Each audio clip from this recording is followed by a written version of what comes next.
A little test. Give it a little test run. What up? This your boy Rovon Hill, aka Black Irish.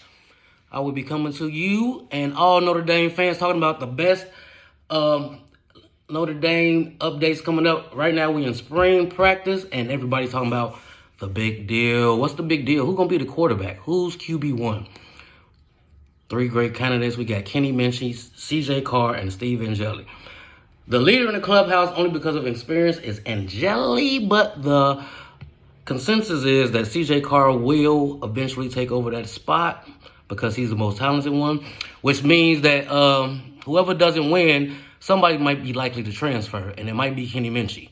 They talking about Jeremiah Love. He playing a lot at receiver. I think they're going to use him more as a slot receiver, which I thought they was going to do more last year. They should have been giving him the ball, getting more outside. I think they're going to try to concentrate on that a little bit more.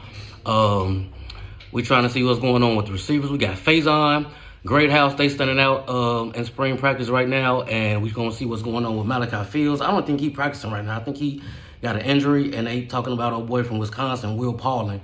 He's in the race, so it seems like we got a lot of slots, but we got some small dudes that's going to be outside. So that's why Fields is important, because he's 6'4", 215 pounds. So we're going to need that outside threat to the field so that we can get the deep ball going this year, because we did not hit on a lot of deep balls last year. And this is like the third year in a row where the quarterback has not been able to stretch the field vertically, so the offense has been condensed.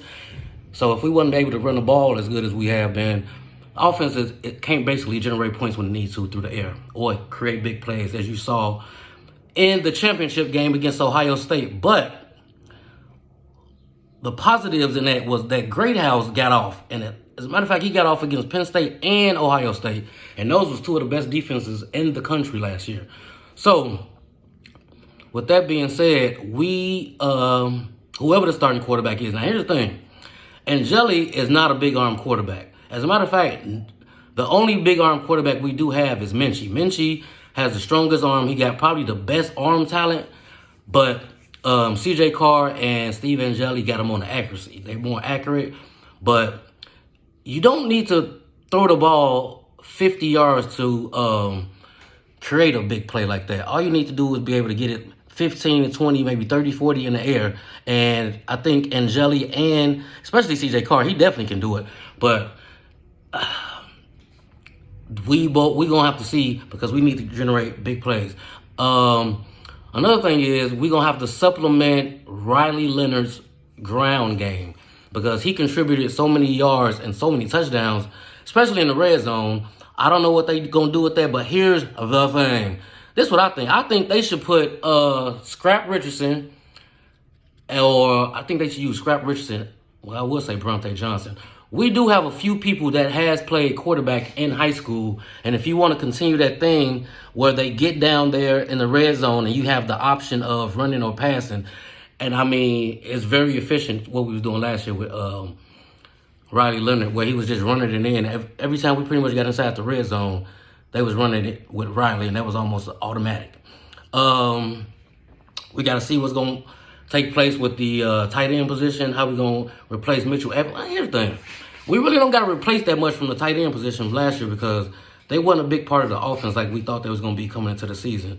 And a lot of that had to do with Evans being hurt. So this year we got Eli Raridan, and we got, what's 87 name? Cooper Flanagan. And then we got the transfer from Arkansas, I don't know what his name is, Ty something. And we got the freshman coming in, Flanagan. And we also got the sophomore, what's his name, 85 from last year. I'll think about it when I ain't thinking about it. Don't worry about it. We're going to come back to that. Here's the thing. So we are going to try and see who's going to be the next great Notre Dame tight end.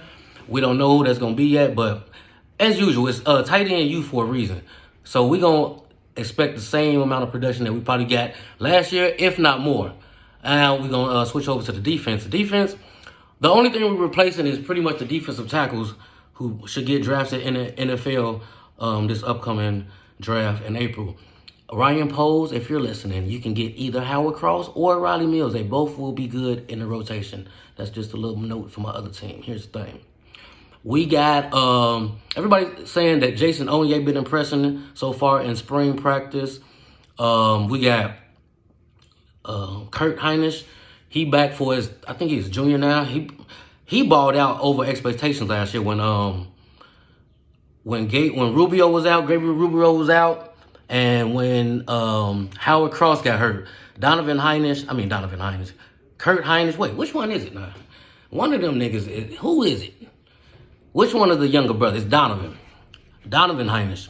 He stepped up big time. He was real productive to be undersized, and he was flying around doing a lot of things his big brother did. And so that's who we got. Armel Mookum coming back. He was playing a little bit early. He was getting some time, but then as the season wore on, he wasn't playing a lot. I don't know if he got hurt a lot, but he should be in the rotation. And I think Devin Houston should be playing this year. And they got the 2 transfers from USC and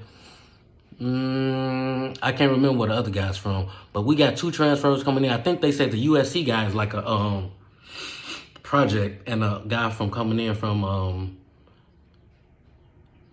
Louisville. He's coming in and he's expected to play.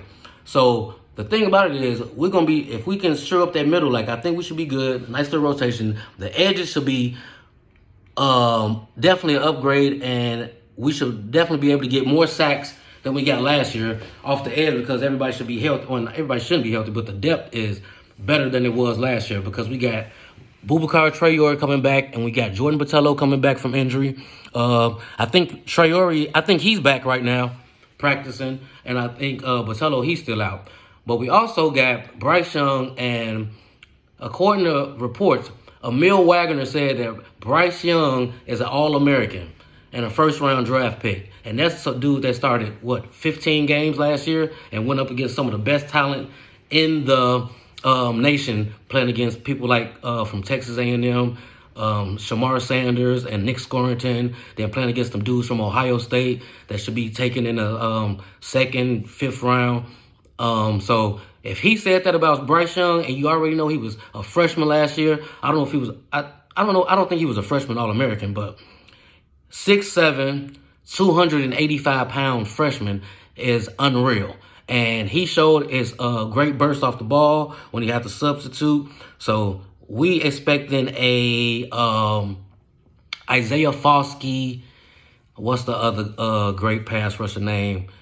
Isaiah Foskey. What's the dude that went to the Steelers? John Jeremiah. Stephon Tuitt. We're expecting that type of season from Bryce Young. And then we also have Junior Tulialamaka, and we got Josh Burnham. Those dudes are seniors, and they have been getting better every year. Now, you got to think about it. Both of these dudes came out of high school as linebackers, off-ball linebackers. And they had to switch to being a Viper and a big defensive end. And every year since their sophomore year, they've been getting better and better. And now, as seniors, I'm expecting them to be about the best they can be. I don't know if they're going to be draft picks or not, but they definitely provide depth and leadership from that edge position. And going into the linebackers, we know what we got going on. We got probably the best. I already know. We got one of the best top 3 linebacking cores in the nation. Leading off with Drake Bowen, who's coming back for his junior year. He played his whole sophomore year. He got better. By the time we got to the playoffs, he was like Baby Urlacher out there. We got Kingston coming back. I think he's the projected starter at weak side linebacker. Jalen Sneed is coming back to play his rover position. I think he gained 20 pounds, so that means he might be up to like 6'3", 240-something pounds. So that means he about to be out there laying the lumber to people. We got the freshman, Madden Ferramo, who everybody said he is stunning in spring practices. They said he was pretty good in the bowl practices leading up to the national championship game. So I'm expecting him to produce as a freshman, just like Kingston did last year. And we got Jaden Osbury. I think what is he, a junior now? He's a junior going into, but I think he's a redshirt sophomore. So he started to make some plays last year. As you saw in that Georgia Tech game, when he ran, what's the boy named the fast running back from Georgia Tech, and they was out in the open field, and he ran them down. As a matter of fact, he was doing that all last year. Whenever they tried to get, that's another thing. Everybody underestimated Notre Dame's speed all year until they got on the field, and I'm like, oh boy, them boys running fast. Yeah, we running fast. Guess why? Because we have people that can run, especially in our linebacking core. There's no getting outside this year. So here's the thing. People going to try to come in and try to run up the middle because our defensive tackles, and they know, and they're going to find out real fast that Notre Dame is faster than a lot of teams in the nation. As a matter of fact, we might be even faster this year due to the fact that we go into our defensive linemen are going to be smaller and more get up the field than the big guys we had last year. Who else in the linebacking core? Did I miss anybody? Oh, they got Teddy Rizak. He's working out with the second unit this year. I think they expect him to contribute on special teams and maybe in a pinch if somebody get hurt. But we so deep at linebacker, it's going to be tough to crack that starting five. Going into the secondary, once again, we probably got the top secondary in the nation. We already had our returning corners in Christian Gray and Leonard Moore, who was a freshman All-American. We also got the transfers coming in, Devontae Smith from Alabama, who's going to be the starting nickelback. He's an upgrade in athleticism, and he's a little bit bigger than Jordan Clark. And everybody knows that Jordan Clark, son of Pittsburgh Steelers Ryan Clark, he came in as a veteran and had a very great year. As a matter of fact, playing the college football game 2025, Jordan Clark, I think, made the biggest jump in his ratings in the game. It was real good. I was like, he balling. So he came in, so that's going to be a big position to fill, but I think he got that. And they may be working Bronte Johnson into the mix at nickel, but I think he's the second, in the second string safety rotation. I hope he get on the field. He's real athletic. And we have the incoming freshman, Dallas Golden. I think he's coming in, and I think they expect him to play nickel because that's what he said he wanted to play, and his body and athleticism is perfect for the position. He's also physical, so I expect him maybe to be the backup nickel. And the safeties, we got returning red shirt sophomore Adon Shula, who had a breakout year last year alongside All-American Xavier Watts. We got the incoming transfer senior safety from Virginia Tech. I forgot his name now. From Virginia Tech, I think he's slated to be the starter. And we got Kennedy Urlacher, son of Brian Urlacher.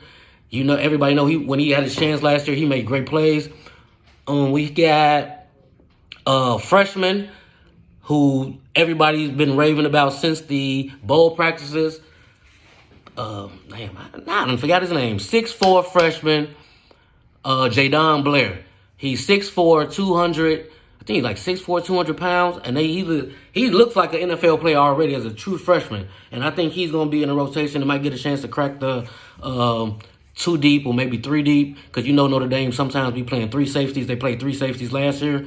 So if they do it again this year, you probably expect to see Kyle Hamilton Jr. out there, actually. And like I said, Bronte Johnson, he's in the rotation. And we still got Ben Minnick, but they say he moved to nickel because, you know, he's fast and athletic. AKA, it looks as if Ben Minnick's time at Notre Dame may be coming to an end. He might be hitting the transfer portal soon this spring if he can't find a spot in the rotation. He's a junior. He may be a senior. So, you know, by now, and we got so much incoming talent that it just don't look like Ben his time at Notre Dame may be coming to an end. So, overall, that's what's going on in the spring. I'll keep you guys updated on anything that happens in recruiting. We have crystal balls for a couple 5-stars right now. Some edges from out of North Carolina.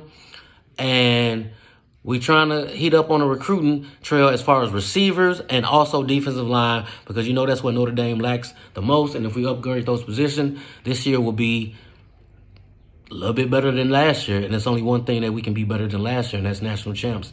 And Marcus Freeman is building that roster to do that. And I'm excited, and I will keep you guys updated. This is Rovon Hill, a.k.a. Black Irish.